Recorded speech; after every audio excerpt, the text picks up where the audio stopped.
hear you're looking for a Christmas ghost story. It's just the thing. Down the Bizarro Watering Hole by Kevin J. Kennedy.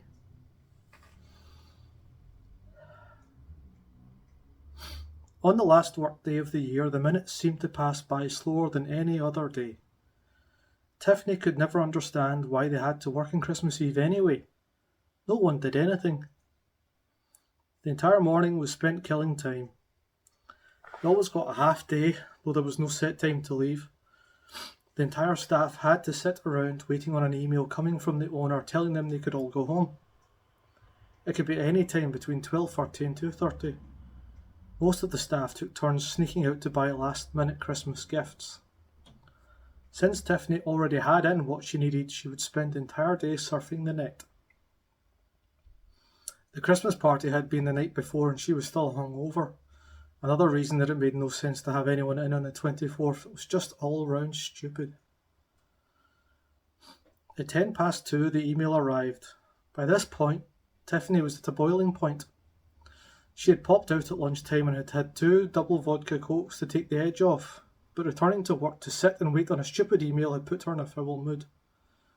She had no plans for Christmas Day as her family all lived across the sea and her presents had been posted already, so she had nothing in particular to do, which suited her fine. When the email popped into her inbox, she pushed the power button on her PC and shouted, "Have a good Christmas, everyone," as she walked out the door. She could not be bothered with all the kisses and cuddles and fake platitudes. While there was no one in the office she particularly disliked, there was also no one she particularly liked either. It was a job. She was there to make money to pay her bills, and that was all. Tiffany's friends were all spending Christmas Day with their families, and none of them planned to get drunk on Christmas Eve. They all wanted to be fresh for the day and enjoy Christmas dinner, which she could understand. A few of them had invited her to join them at their family dinners, and while she knew the offers were genuine, she didn't want to be the hanger-on at another family special day. She was quite content to spend time alone, never being one to feel sad about things like that. Christmas was a special day when you were with the ones you loved, but when you were on your own, it was just another day. There was no sadness attached, it was just a fact. As Tiffany stepped out of the elevator and made her way out of the building, she decided that another few drinks would bring her back to the land of the living.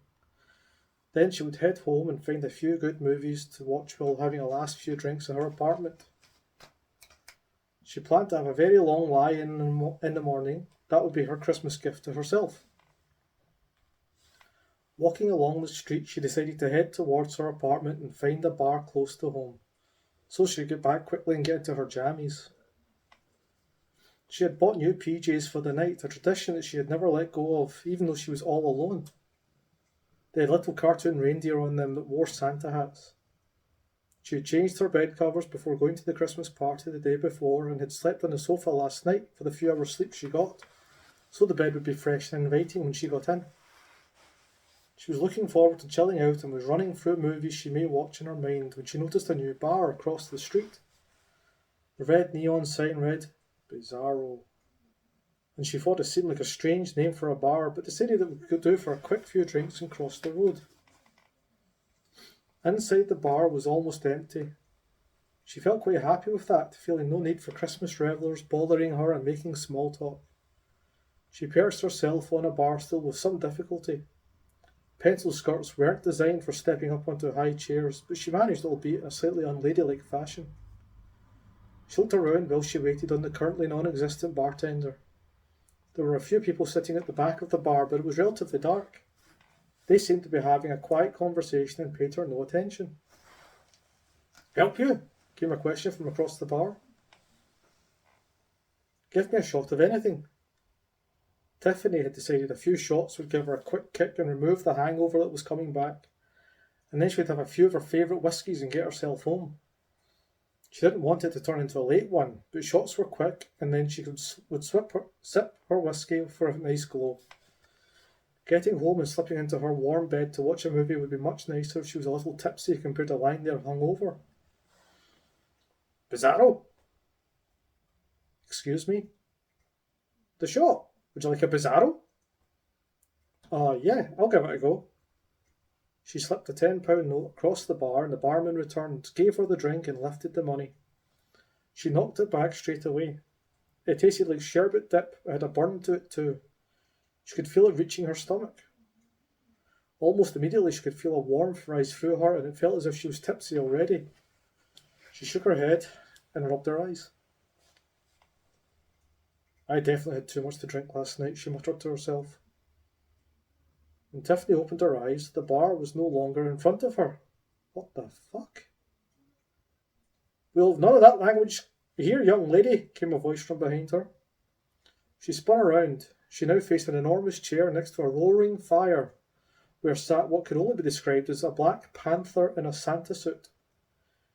Even more strange was the fact that it was sitting upright in the chair like a human would. It genuinely looked like it was smiling at her. Did you just talk? Well, of course I did. Do you see anyone else here?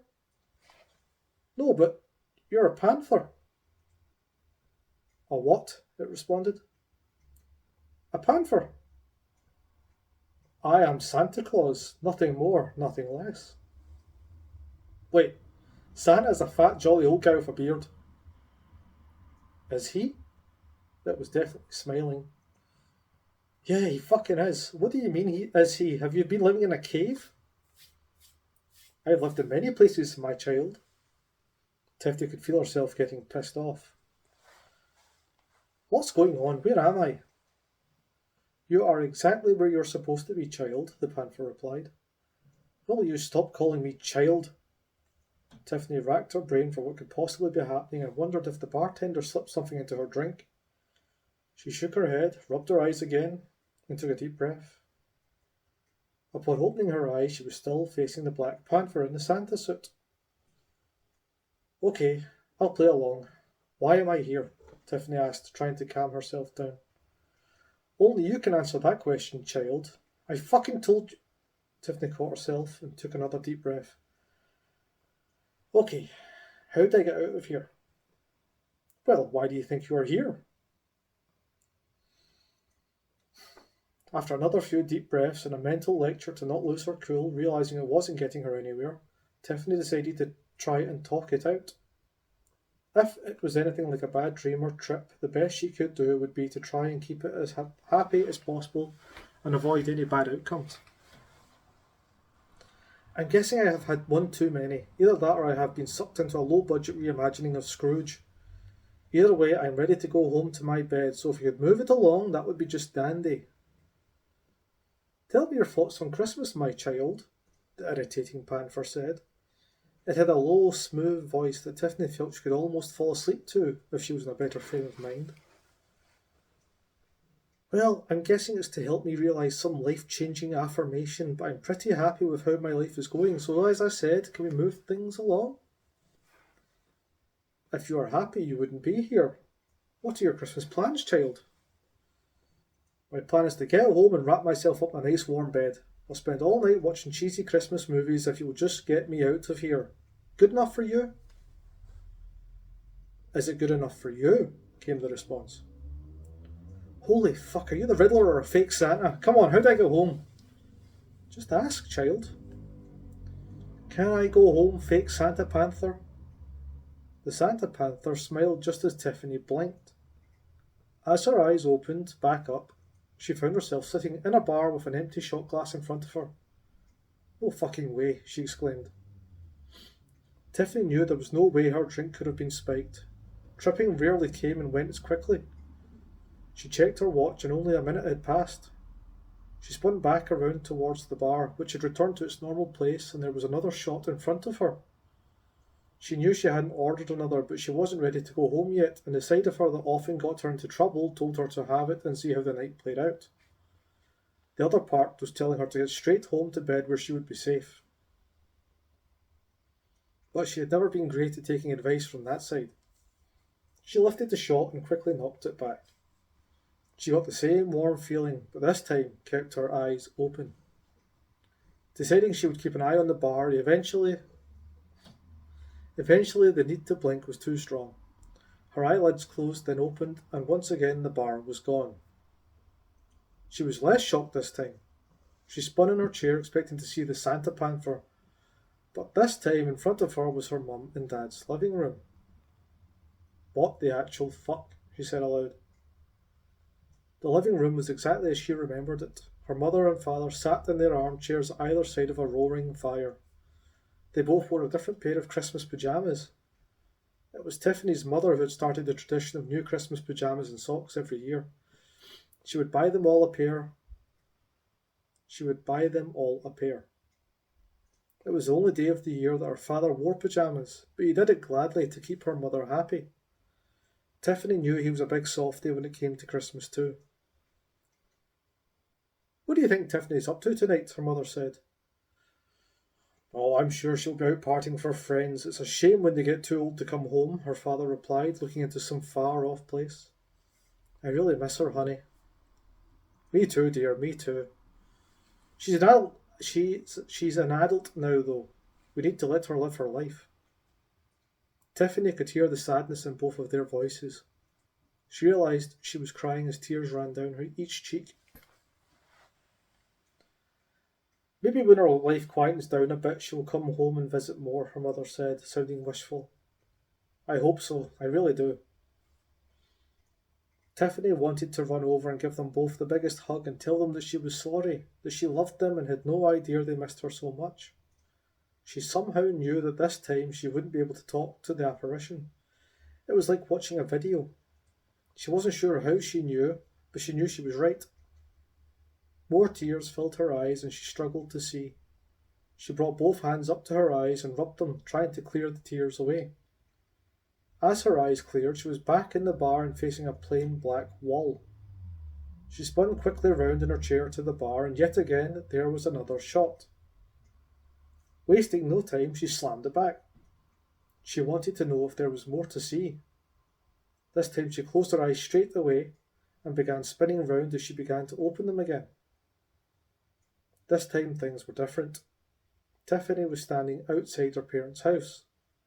The strange thing was that her parents lived in the middle of a housing estate, but the house in front of her stood on its own. It was unmistakably her parents' home, though she could never forget the place she grew up. There was no time for contemplating why she was here or wondering if it was going to be one of those sad moments from the movies that made her reflect on everything. Her parents' house was under attack. There were green goblin-looking animals everywhere. They wore badly fitting elf costumes. Most had humped backs with frigid spines that had torn through the material in some places. They ran around chaotically, going between standing upright and running on all fours. Some were throwing stones or bricks at the windows. Some of them were trying to beat the front door down, and others were climbing up onto the roof. Tiffany shook her head, trying to clear her thoughts. She looked down at the weight in her right hand to see she was holding a pump-action shotgun. Strapped to her two thighs were two Desert Eagle 50s. Not that she knew what that was, just that she had a gun strapped to either leg. She had never held a real gun in her life. Nevertheless, she felt like she knew how to use them. Her entire body was clad in black clothes, making her look like an assassin from a Hollywood movie. When Tiffany began to walk towards the house, she moved with purpose. Whether this was a dream, hallucination, or reality, she did not know. In any case, no little green monster was going to hurt her parents. She brought the shotgun up and pointed it at the first elf that noticed her and started running at her. She kept her calm and waited until it was close and pulled the trigger. The elf exploded into pieces and left a huge red blood spatter pattern where it had been standing. Only its two legs remained. She pumped another shell into the shotgun and continued moving forward. By the time she got to the house, the shotgun was empty. She watched another elf run towards her, flipped the gun upside down, and used it to deliver a home run swing at the elf's head. She absolutely obliterated the creature's head and dropped the empty shotgun where she stood. She had known she could have pulled a gun, but something inside her wanted to smash the elf's head open. Once again, she moved closer to the house. The creatures were everywhere. She drew the Desert Eagle 50 and started putting rounds into each of the mutated elves. She felt good as she did it. She watched them drop onto their front sides or back sides and squirm around. She knew they were suffering, and that's what she wanted. None of them got a mercy shot to end their lives. They had picked the wrong house. When all the elves in front of the house were dead, she started shooting the ones that had made it to the roof. She enjoyed watching them roll off and smash into the ground. Once she had cleared the roof, she walked around the perimeter. There were none at the back or sides of the house, but a few windows had been smashed in, and she wasn't sure if any had got down the chimney. Knowing that the front door may be locked, she climbed in through one of the broken windows. No sooner had her feet touched the carpet than she heard a scream from upstairs. She knew it was her mother's voice. "What a fucking chance, little green fucks," Tiffany growled, already moving through the house. There were none downstairs. As she began to ascend the stairs, they started throwing things down at her. It did not slow her down. They retreated into her parents' room, where she knew they would have found her mother. Tiffany kicked the door so hard it nearly came off the hinges. As she entered, she had both guns drawn. There were at least 15 of the ugly little things in there. 5 of them were holding her mother. She wondered if the things had murdered elves and stolen their clothing, or if this was what they looked like, and this bunch had just gone bad. Either way, they were dead. She shot 2 in the chest and brought the guns round to shoot another 2 between the eyes. She looked back at her mother each time the triggers were pulled. She noticed that her mother kept looking into the corner. Risking a quick look, Tiffany saw 2 legs sticking out from the bottom of the bed. She knew instantly that they were her father's and that he was dead.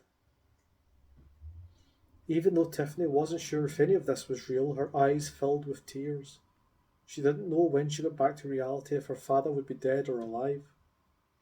She pointed the guns at 2 of the monsters that held her mother, and just as she was squeezing the trigger, one of them stabbed her mother in the chest. "No!" Tiffany screamed. She began unloading her guns into anything in the room that was green. In a matter of seconds, nothing moved apart from her mother slumping to the floor. She ran over to her and put her hands behind her head. As she pulled her mother's head up to look at her, the light went from her eyes.